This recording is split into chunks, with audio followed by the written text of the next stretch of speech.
I saw this video of a person who's a bodybuilder now, but he put up a video of when he was trying to lift a certain amount and it just was not working. He was putting it up and it just kept falling out of his hands. He would keep on doing it, keep on doing it, and keep on doing it. And he failed like several times over. As we got to the end of the video, you could see that he was progressing.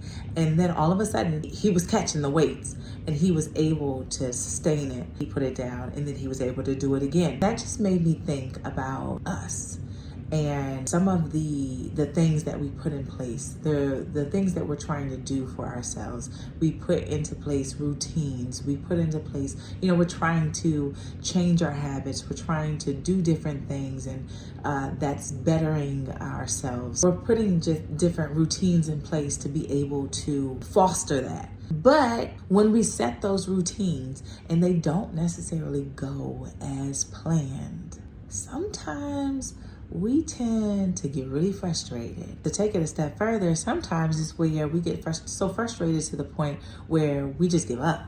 Where we're like, okay, well, it's clearly not working now, so let me try something different. Or we allow it to be where, because we drop the ball on following this routine, that furthers our limiting belief that we can't stick to a routine. So we use that as an excuse to back out. And we're like, all right, it's just not for me. I'm not a routine type of person, or I can't change this habit, or I'm not a person that can change this. This is just me. Rather than sticking with it and continuing to go forward. I know there's a lot being said about self-care and self-trust and developing self-trust and sticking to what it is that you say that you're going to do. So if you start a routine, then, or you're saying that you're going to wake up at a certain time and you're going to do this during the day, or you're going to get this done, then building self-trust would mean I'm going to do those things. But in the event that those things don't happen, what do you do in those moments? Are we now abandoning the plan because we didn't happen to get it right the first time? Is it where we're deeming ourselves a failure because we made a mistake, because we need a second chance?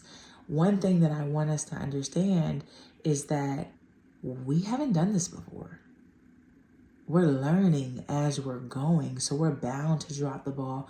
We're bound to make mistakes. And a part of self-trust and self-care is not giving up on yourself, continuing to show up time after time, again and again, as many times as you need to be able to do the thing that you said that you were going to do.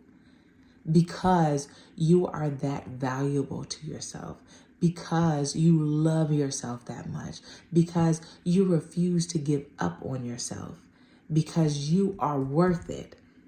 That's the part of self-trust and self-love that I don't think gets enough shine. That video just reminded me of that. Like, he set out to achieve something. He said he was going to do something.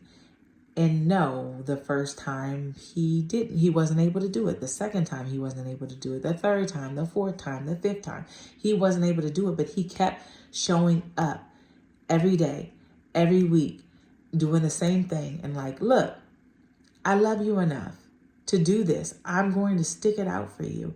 And that's sometimes what I feel like we need in trying to change a habit or trying to do something different. So I want you to remember that just because you set out to do something and you may not have done it to the T, it's okay. It is all right. We can come back and we can try it again. We do not have to abort the mission just because one thing didn't go right, just because two things didn't go right. It is all right. Keep going. You got this.